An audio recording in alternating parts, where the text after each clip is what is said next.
যে তোমাদের আজকে যে এক্সামটা হলো, তো এক্সামের মার্কস আমি জিজ্ঞেস করবো। আউট অফ 75, তোমরা নতুন ব্যাচ তো, তবে সব থেকে নবীনতম ব্যাচ তোমরা। তো তোমরা যেভাবে এক্সামটা দিলে, অফলাইনে এক্সাম দিয়েছো, তো তাতে ইংলিশ আর বাংলা দুটো ভাষায় ছিল, বাইলিঙ্গুয়াল ছিল। তো তো পরীক্ষা দেওয়াতে তোমাদের ফিলিংসটা কেমন লাগছে? ভালো লাগছে? আচ্ছা, ঠিক আছে। তো আমি নাম্বারটা জিজ্ঞেস করি, আউট অফ 75 তোমরা কারা কত পেয়েছো আর কি? তো মানে 65 অ্যান্ড অ্যাবভ কারা কারা পেয়েছো? একদম নতুন ব্যাচ তো, তোমাদের নাম্বার কম উঠবে এটাই আমি জানি। আচ্ছা, 55 থেকে 65, 55, তার মানে বোঝো ব্যাপারটা। এই ব্যাচের মধ্যে একটা মেয়ের সঙ্গে আমার আগের দিন কথা হচ্ছিল দীর্ঘক্ষণ, তো ও বলছে স্যার আমাকে অ্যাডভান্স ব্যাচ দিন।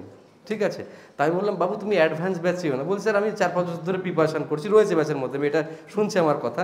তো আমি ওকে দায়িত্ব নিয়েছি, তো সবার সঙ্গে আমার ভর্তির সময় কথা হয় না, তো আমার মনে হলো যে ওকে একটুখানি আমার সামনে যখন চলে এসেছে বলি, বাবু তুমি একটা কাজ করো, নতুন ব্যাচেই ভর্তি হও, এখানকার ব্যাপার স্যাপার পুরোটাই আলাদা। কারণ এখানে কি মোহে কি কারণে লোকজন পড়তে আসে তারাই জানে, আর অন্য কেউ জানে না। কোনো না কিছু নেই, এখানে সব চলে আসে।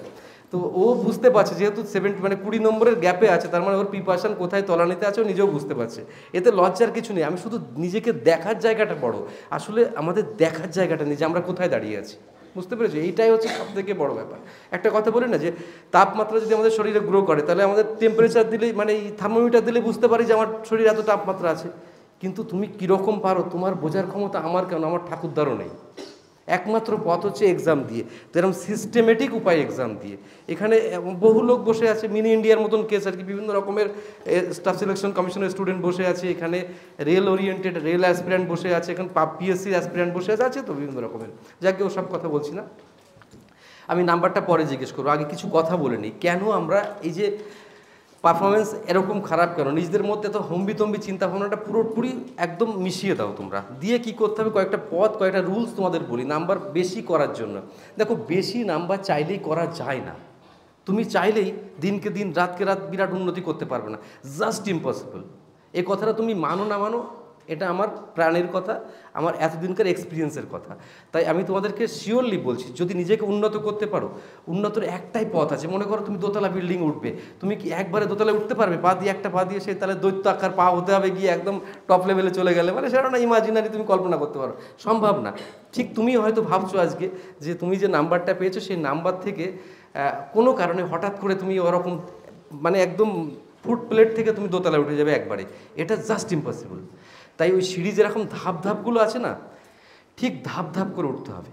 ধাপ ধাপ করে যদি না ওঠো, তাহলে তুমি ওই একবার উঠতে গেলে পা ভাঙবে, আর না একদম শহীদ হয়ে যাবে, মানে কিছু আর করার থাকবে না লাইফে। বুঝতে পেরেছো তো? তার জন্য আমার মতে মনে হয় প্রত্যেকটা স্টেপের ইম্পর্ট্যান্ট আছে। তাই আমি তোমাদেরকে অন্য কোনো মোটিভেশন নয়, এটা প্র্যাকটিক্যাল কথা।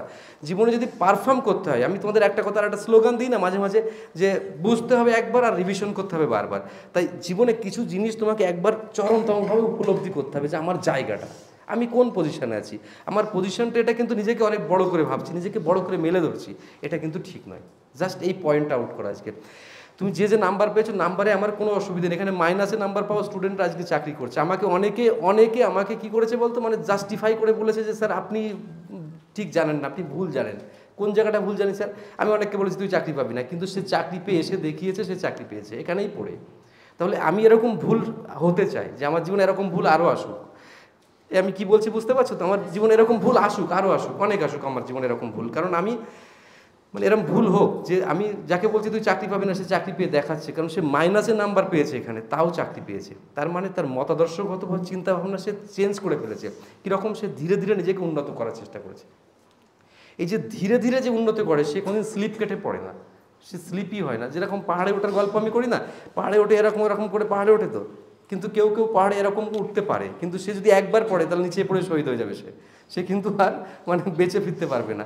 তাই 1000 জন চেষ্টা করলে একজন হয়তো এরকম খাড়াভাবে উঠতে পারবে। আর আমরা যারা ভীতু, তারা কী করে এরমভাবে উঠি, কিন্তু আমরা পড়লে হয়তো ওখানেই পড়ি, আবার একবার উঠে চেষ্টা করি ওঠার। ঠিক তোমরা চাকরির প্রিপারেশনের নাম্বারটা বাড়ানোর জন্য এই পলিসি নাও। আর নাম্বার আজকে একরকম পাবে, কালকে আর একরকম পাবে। কেন পাবে বলো তো? কোশ্চেনের উপর নির্ভর করে, যে কেমন কোশ্চেন হয়েছে, কঠিন না সহজ, সেসবের উপর নির্ভর করবে। শুধু যে এ নয় যে তুমি ভালো পড়েছো তাই পরীক্ষায় পারফর্ম করতে পারোনি। তাই এখানকার যে এক্সামগুলো নিই তার সিস্টেমটা আরেকবার বলি। দেখো, 3টে টাইপের এখানে এক্সাম হয়। একটা হচ্ছে র্যান্ডাম এক্সাম, হঠাৎ করে একটা এক্সাম শুরু হয়ে গেল, ঠিক আছে। আর একটা কীভাবে হয়, সিলেবাস ওরিয়েন্টেড এক্সাম হয়, ঠিক আছে। আর একটা হয় সারপ্রাইজ এক্সাম। এবার র্যান্ডাম এক্সামের মধ্যে অনেক রকম থাকে, তাতে দেখা গেলো GK, GI, math, current affair যা খুশি দিয়ে হয়ে যেতে পারে। আর সারপ্রাইজ যখন এক্সাম হয়, একটা মডেল এক্সাম পেপার টাইপের করা হয়, আমরা নতুন পেপার তৈরি করি। আর আমাদের মধ্যে যে ক্রিয়েশন ব্যাপারটা এত পরিমাণ বেশি করি যে আমাদের টিম পুরোপুরি সবসময় খাটছে। তোমরা তো দেখতে পাচ্ছ অল টাইম নতুন কিছু তৈরি করছে, আমরা কাউকে কপি করি না। আমাদের এটা সব থেকে বড় ধর্ম, কারণ আমাদের স্টুডেন্টের সঙ্গে যদি আমরা কোনোরকমভাবে বৈরিতা করি, কোনোরকমভাবে মানে মিস গাইড করি, তাহলে আমরা ভবিষ্যতের জন্য পিছিয়ে গেলাম, বা আমাদের একটা দায়িত্ব থেকে আমরা মানে খারাপ জায়গায় চলে গেলাম। সেই জন্য আমরা নতুন কোশ্চেন করে তোমাদের সারপ্রাইজ এক্সাম নিই। আজকে যে এক্সামটা কী হলো, সারপ্রাইজ এক্সাম হলো। তোমাদের সিলেবাস দেওয়া আছে তোদের নতুন করে, ওদের সিলেবাসও তোমাদের প্রোভাইড করা আছে। এরপর যখন সিলেবাসের এক্সাম হবে তখন কি করবে বলো তো? তখন হচ্ছে জান প্রাণ লড়িয়ে দেবে। তখন কি করবে? এগুলো হচ্ছে তোমার মধ্যে ক্রিয়েশন করতে হবে। ক্রিয়েশন ব্যাপারটা বোঝো, যে দেখো তুমি বাড়িতে থাকলে তোমার পড়া হয় না কেন? সারা ভারতবর্ষ ফ্রি পড়াচ্ছে, কোনো অসুবিধা নেই, তাও তুমি সেখানে ছেড়ে কেন এখানে আসছো? তার একটাই কারণ, তোমার নিজের মধ্যে ইমপ্রুভমেন্ট করার জন্য। কি ইমপ্রুভমেন্ট? না, একটা সিস্টেমেটিক উপায়ে তোমাকে চলা। তাহলে আমরা যখন তোমাকে সিলেবাস প্রোভাইড করব, তখন তোমার উচিত হবে খুব বুদ্ধি করে ওই সিলেবাসটাকে ধীরে ধীরে কমপ্লিট করা। এবং এক্সামের দিন, সিলেবাসের এক্সামে তো আমরা বাইরের কোশ্চেন দেবো না, যখন ওই কোশ্চেন দেবো তখন তোমার উচিত হবে যে তোমার ফুল মার্কস পাওয়া। কায়দাটা বুঝেছো? তাহলে তুমি মনের কাছে শান্তি পাবে যে না, আমি আজকে ফুল মার্কস পেয়েছি সিলেবাসের মধ্যে। তাও ফুল মার্কস পাওয়াতে কেউ যদি একটু কম পায় তাতে কি যা চেঞ্জ হয়ে যাবে তা কিন্তু নয়, কিন্তু চেষ্টাটা করে যেতে হবে। এই যে চেষ্টা তোমাকে দিন দিন কিন্তু পারফরমেন্স করবে। আর কবে তুমি বেটার জায়গায় চলে যাবে তুমি নিজেও কল্পনা করতে পারবে না। আমার কথা বুঝতে পারলে তো? তাই জন্যে কোনো সময় কোনো চিন্তা করা দরকার নেই যে আমি পারছি না, আমি ফুরিয়ে যাচ্ছি, আমার দ্বারা সম্ভব হবে না, এটা নয়। যদি এই লাইনে থাকতে হয় তাহলে সর্বোত্তম শক্তি দিয়ে থাকতে হবে, আর না হলে লাইন থেকে সরে যেতে হবে। আরও অনেক লাইন আছে, বিজনেস করো, অমুক করো, তমুক করো, আর কোম্পানির চাকরি করো, অনেক কিছু করতে পারো, কিন্তু এই লাইনে থাকতে গেলে সম্পূর্ণ শক্তিটুকু দিতে হবে। এই পরীক্ষা সিস্টেমটা থাকলে আমরা কী শিখলাম তাহলে? বুঝতে পারলে তো এইগুলো? তাহলে আমি খারাপ নম্বর পেলাম, ভালো নম্বর পেলাম, এটা নিয়ে কোনো জাস্টিফাই করার দরকার নেই। আমি এখান থেকে কীভাবে উপরের দিকে উঠবো, শুধু এখান থেকে জানতে পারলাম আজকে আমার পজিশনটা কোথায় আছে। Accurate position, accurate location finding করে নিলাম। কিন্তু আমি যত লম্পঝম্প করছি, মানে তুমি যত লম্পঝম্প করছো যে অমুক পড়েছি, তমুক পড়েছি, 5টা কোচিং শেষ করে দিয়েছি, কিন্তু অরিজিনাল এই জায়গাটা আজও অবধি তোমার তৈরি হয়নি সেখানে। তাই তুমি বুঝতে পারলে যে সত্যিকারের পরিণতিটা কি তোমার। কথা বুঝতে পারলে তো? এই হচ্ছে মোদ্দা ফ্যাক্ট। তাহলে আশা করছি ইন ফিউচারে তোমরা পরীক্ষাকে আরও ইম্পর্ট্যান্ট দিয়ে বেশি ভালো পারফর্ম করবে, এ ভরসায় আমি থাকছি, তাই তো? ওকে।